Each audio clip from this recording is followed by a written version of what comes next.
நீ என்ன செய்ய போகிறோம்னா கத்திரிக்காய் வத்தல் செய்ய போகிறோம். கத்திரிக்காய் அரிஞ்சு தண்ணியில் போட்டுக்கலாம். தண்ணி ஊற்றிக்கலாம். கத்திரிக்காய் அள்ளி போட்டுக்கலாம். உப்பு மஞ்சத்தூளை போட்டு வேக வச்சுக்கலாம்.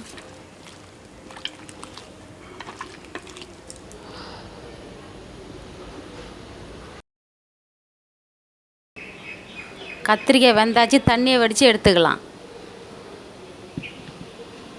கத்திரிக்காயை ஒரு வாரம் வெயிலே காய வச்சுக்கலாம். கத்திரிக்காய் வத்தல் ரெடி. வேறு ஒரு பாத்திரத்தில் மாற்றிக்கலாம். எண்ணெய் ஊற்றிக்கலாம். கத்திரிக்காய் வத்தலை பொரித்து எடுத்துக்கலாம்.